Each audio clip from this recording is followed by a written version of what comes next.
السلام عليكم ورحمة الله وبركاته. حياكم المولى يا أحبابي، أتمنى يا رب تكونوا بخير. أهلا ومرحبا بكم، معكم أحمد صالح في لقاء جديد في صناعة المحتوى عبر برنامج مايكروسوفت باوربوينت. اليوم رح نقدم لكم تصميم جميل للغاية، بتقدر حضرتك على أي إصدار من إصدارات أوفيس إنك تنجز هذا التصميم.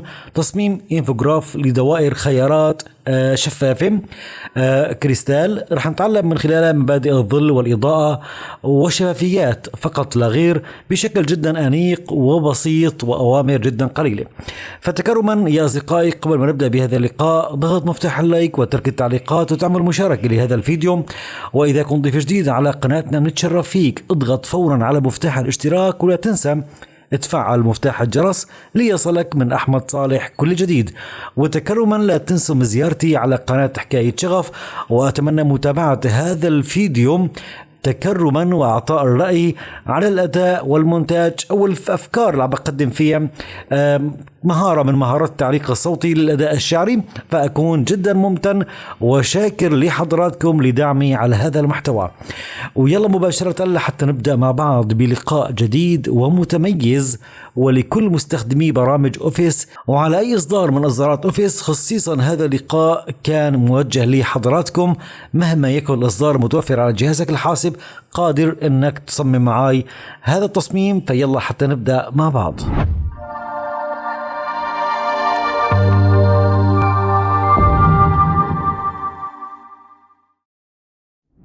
اهلا ومرحبا بكم اصدقائي مره ثانيه. مثل ما شايفين احنا الان على برنامج باوربوينت، ورح نبدا من الصفر تماما يا اصدقاء. بدايه رح انقر باليمين وبتوجه الى فورمات باك جراوند، يعني تنسيق الخلفيه. بتوجه الى جريدينت فيل اللي هي تعبئه متدرجه. خلني اختار من هون، اختار ريديال يعني دائري. خلني اختار من المنتصف، اترك فقط تدرجين. التدرج اللي بالمنتصف خلي يكون معي مثلا هذا اللون، والتدرج الثاني خلي يكون معي هذا اللون. تمام، وليكن معي بهذا الشكل يا أصدقاء. الآن خلي أتوجه إلى فيو وبفعل خطوط الشبكة. هذه هي خطوط الشبكة لتساهم معي بالرسم. بتوجه إلى insert وخلني أختار من شيبس مستطيل، وبنقر مع السحب لأرسم مستطيل طبعا بشكل عمودي وليكن معي بهذا العرض. بالنسبة للحواف بختار له بدون حواف. تمام. والتعبئة، لاحظ الآن عندي هون خيار التعبئة سلايد باك جراوند فيل، يعني تعبئة بلون الخلفية. فالآن اختفى عندي تماما لأنه معبأ بهذه النقطة بالخلفية نفسها. لو حركنا لهون راح ياخد أيضا من لون الخلفية. هذا أنا محتاج الآن تركزوا على هذه المهارة. الأمر الثاني الآن راح أتوجه إلى الخصائص. عندي سايز وعندي هون الروتيشن هي الدوران، راح أختار بنسبة 45 درجة، وخليني أضعه الآن بهذا المكان يكون يعني على تماس مع المنتصف من هون، وتماس على اليمين أيضا من هون. تمام بهذا الشكل. بتوجه قبل ما ألغي التحديد عنه إلى التأثيرات والشادو، وبختار ظل يكون معي إلى هذه الزاوية إلى اليمين، يعني بهالزاوية هون بالضبط. فمنغير بالموضوع الشفافية إذا حبيت، بتغير في موضوع البلور إذا حبيت، الموضوع يعود لألك. لكن نحن محتاجين طبعا هذا المسافة، هذه المسافة. تمام. أنا محتاج فقط يكون التمدد من الناحية السفلى، يعني من الخلف ماني محتاج يكون في عندي أي شيء إطلاقا. فخلني أزيد البلور شوي. تمام بهذا الشكل. الآن إذا كان في عندك، خلني أكبرهم، إذا كان في عنا خط ظاهر للخلف، هذا هو الخط الظاهر للخلف، خلني أرجع إلى التأثيرات أو إلى الظل، يعني هو صح التعبير، وأغير شوي بالتأثيرات. تمام. لاحظ الآن الظل، أو عفوا هون عندي المسافة. تمام. وهي عفوا السايز اللي هي الحجم.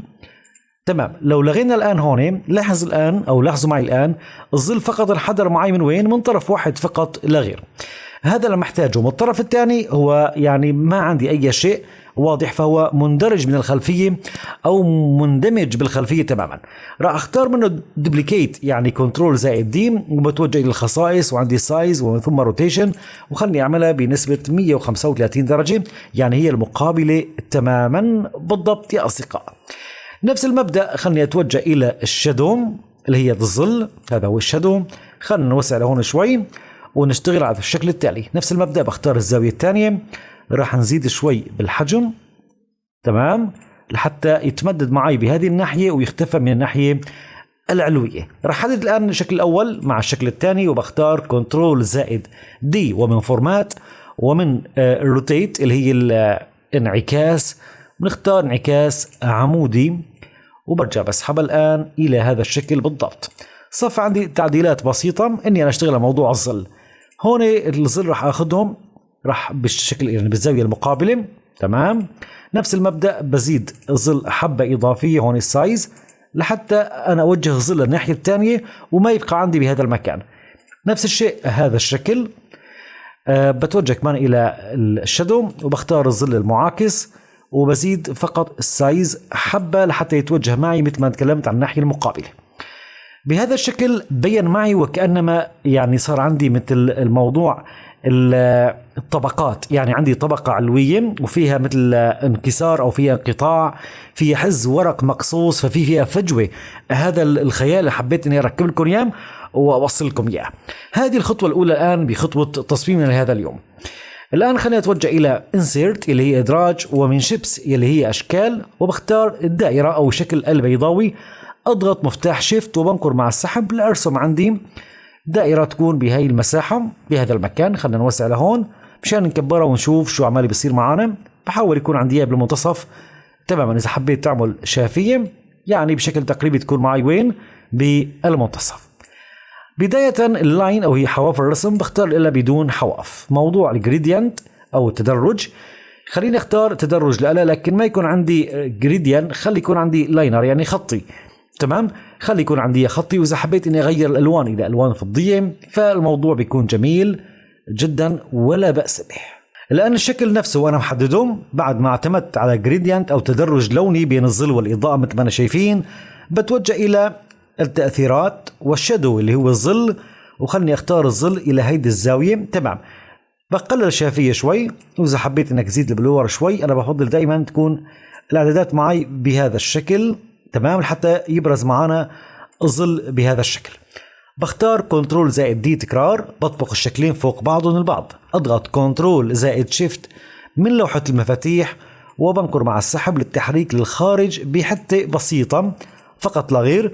الآن بختار نو فيل يعني بدون تعبئة، وبنجي إلى موضوع اللاين وبختار جريدينت لاين يعني تعبئة متدرجة.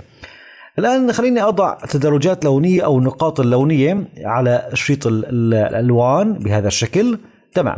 باجي إلى اللون الأول بكل بساطة بجعله باللون الأبيض، والثاني بختاره باللون الأسود، والثالث يكون عندي باللون الأبيض، ومن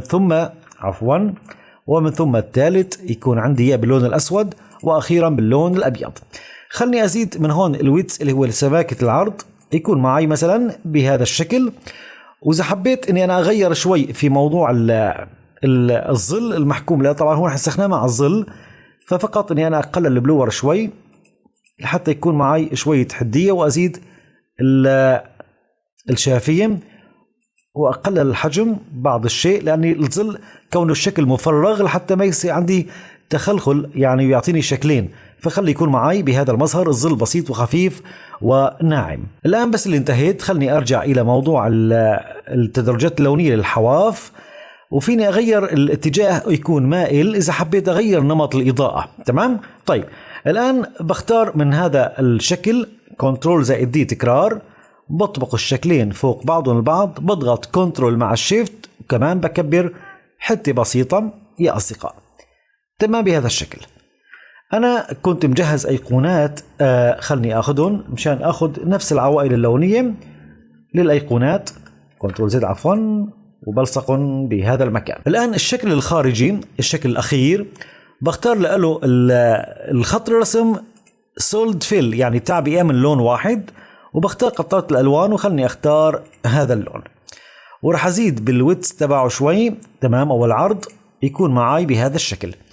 الآن خليني أكبر مشان يكون الأمر واضح لنا. بإمكانك تحدد كل هذه الأشكال، تتوجه إلى فورمات اللي هي التنسيق، ومن محاذاة إليجان سنتر وإليجان ميدل لحتى أحكم المحاذاة في منتصف بعض البعض بالضبط. الآن بختار كنترول زائد دي لهذا الشكل الكبير، تمام، بهذا الشكل. خلني أتوجه إلى insert، ومن شبت أشكال بختار المستطيل وبنكر مع السحب لحتى أنا أعمل مستطيل، وخلني أختار يكون معي وليكن بهذه الزاوية، تمام. أحدد بداية شو أحدد هون، أحدد شكل الدائري، أضغط مفتاح الكنترول وبحدد المستطيل من فورمات ومن دمج. خلني أختار الآن الطرح، تمام، لحتى حصلت على نصف دائرة. بختار لا نو لاين، تعبئة متدرجة. خلني أختار من هون يكون عندي لاينر، تمام. الآن هذا اللون بجي بختاره لون أبيض، تمام، وهذا اللون رح نختاره كمان أبيض. خلني بس أنا أعمل شوية الالتفاف، يعني يكون عندي من الأسفل، تمام، يعني بهذا الشكل وهذا الشكل، جميل. نسحبه لهون، تمام. الآن هذا اللون خلني أختاره لونه أبيض، وبعمل شفافية بنسبة 100%. كلام جميل، حتى فينا نكبرها شوي مشان نشوف الوضع كيف بيصير معنا. ففينا نأخر، تمام، الخلف كمان لحتى نعمل، لاحظ هذا الاندماج، ولحتى يعطيني هذه الإضاءة مع الظل، تمام، كمان تمام بهذا الشكل. وبإمكاني أنا أزيد هذا كمان حبة إضافية شوي إذا حبيت. وموضوع الزاوية فيك تتحكم فيها بالطريقة الآن يلي بتناسبك تماما، يكون معي وليكن الإضاءة بهذا الشكل مع تدرج مثل ما أنا شايفين، تدرج مع الظل بشكل جميل للغاية. الآن راح أختار الأيقونة اللي محضرة وبضع بهذا المكان. بيكون حصلت الآن على أول فكرة وانتهيت من تصميمها. بحدد الكل وبختار كنترول زائد دي وبسحبها على المكان الثاني لهون يا أصدقاء. باخذ الأيقونة بقوم بإزالتها، وباخذ الأيقونة الجديدة بحطها بهذا المكان، لكن من فورمات بنخلي نعطيها هون إحضار إلى المقدمة، تمام. وبجي إلى الشكل الخارجي، ومن لون الحواف بجي بختار اختيار لون، وبختار اللون نفسه لحتى يكون معي بهذا الشكل. بنفس المبدأ بحدد الكل وبختار كنترول زائد دي وبسحبه عندي على هذا المكان يا أصدقاء، تمام. وبنفس الفكرة بقوم بإزالة الأيقونة الموجودة بهذا المكان، وبنقر وبسحب الأيقونة لهون، وبختار يكون في عندي إحضار إلى المقدمة، بحطها بالمنتصف وباخذ الشكل الخارجي، عفوا هذا هو الشكل الخارجي، وبختار قطرة الألوان وبختار اللون الموجود للأيقونة لحد يتلون معاي بهذا الشكل، تمام. برجع أيضا بحدد الكل وبختار كنترول زائد دي وبسحب على هذا المكان. بنفس الطريقة بقوم بإلغاء الأيقونة وبسحب الأيقونة الجديدة وبختار إحضار إلى المقدمة. خلني أختار لها لون وليكن معاي مثلا، خلني أختار هذا اللون. كمان قطرت الألوان وبرجع بختار نفس اللون من هون أو اللي اخترناه من نفس المكان بالضبط، تمام. لحد الآن الكلام جميل للغاية. رح أتوجه الآن إلى insert ومن شيبس اللي هي أشكال، وبختار مستطيل بالزوايا المستديرة، أضغط مفتاح الشيفت وبنكر مع السحب لحتى أرسم هذا الحيز. طبعا رح أتوجه إلى الخصائص، إلى السايز، إلى الروتيشن، بعد التدوير بنسبة 45 درجة، تمام. وبسحب يكون عندي وين بالمنتصف تماما. بتحب يكون الأدوات المساعدة من هون سنتر وميدل. الآن بختار هذا الشكل الداخلي وبجي بختار من هون نسخ التنسيق وبطبقه على الشكل نفسه، وبختار كنترول زائد دي بطبق الشكلين، كنترول مع شيفت وبنقر مع السحب للخارج، تمام بهذا الشكل. بختار الخيار أو الخاص باللمعان أو الظل والإضاءة، يعني الدائرة النصانية، وبجي بختار نسخ التنسيق وبلصقها على الشكل الخارجي لحتى يعطيني هيدي الجمالية. بختار كنترول زائد دي، خلني أسحبه لهون. نفس المبدأ بتوجه إلى insert ومن شيبس اللي هي أشكال، وبختار مستطيل لحتى نرسم الآن الإضاءة. خلني أختار وليكن عندي مثلا بهذا الشكل، تمام. الآن بحدد الشكل الأول، أضغط كنترول وبحدد الشكل الثاني وبختار الطرح. الإضاءة اللي هون بجي بختار من هون نسخة تنسيق وبلصقها على هذا الشكل. خلاص الموضوع جميل للغاية. صفى عندي يعني إذا كان بعض التعديلات البسيطة في موضوع الدوران يعني مثلا بهذا الشكل، والموضوع ولا أجمل من هيك يا أصدقائي. صفى عندي أضيف أيقونة، خليني أجيب أيقونة من Insert من Icons. رح نختار هذه الأيقونة وأنقر على إدراج لحتى نضيف الأيقونة بهذا المكان. تمام بهذا الشكل. خلني اختار اي لون للتعبئة واللي يكون عندي مثلا هذا اللون. الايقونات كاملات بقوم بتحديدهم، هذه قيمة اضافية. اذا حبيت نعمل الظل لألون فبختار نمط من انماط الظل بهذا الشكل. بقلل الشفافية لحتى الظل يضح معانا. تمام. والبلور كمان شوي لحتى فقط الظل يضح معانا على الاشكال. كنت محضر بعض النصوص. عندي هذا العنوان يلي بيحكي عن التصميم، أو هي 4 خيارات دائرية شفافة أو زجاجية أو ما شابه ذلك، فقط عبارة عن عنوان.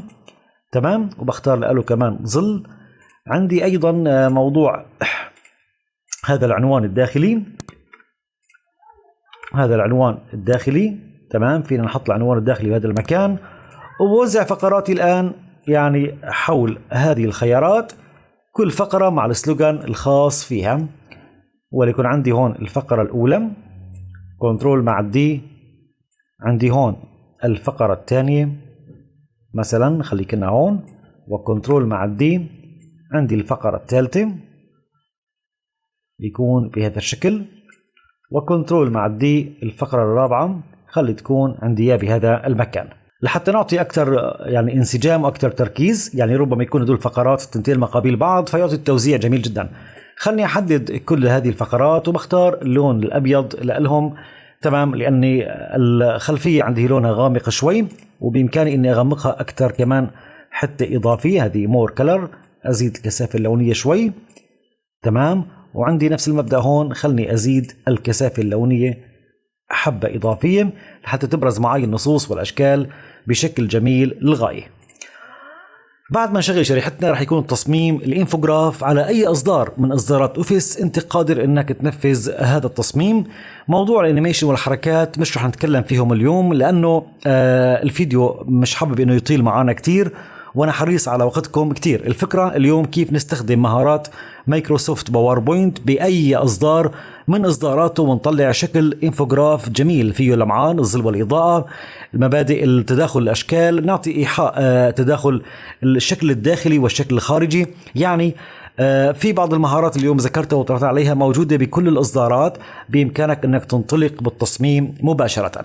أذكركم أصدقائي مرة ثانية لطلب هذه الملفات والاستعانة بأفكار تطلبوها، أو أنك تحجز إلى درس معين أو تطلب كورس تدريبي معين، خدمة الانتساب في قناة عالمكم متاحة للجميع. فأي حد بيحب أنه يطلب مشروع أو يطلب ملفات، يطلب درس، يطلب لقاء مباشر، أو يطلب استشارة تقنية، باب الانتساب مفتوح للجميع، والرابط موجود في وصف الفيديو، وموجود المفتاح بالصفحة الرئيسية لقناة عالمكم. أتمنى يا رب تضلوا بخير وألقاكم على خير، ودمتم برعاية الله، والسلام عليكم ورحمة الله وبركاته.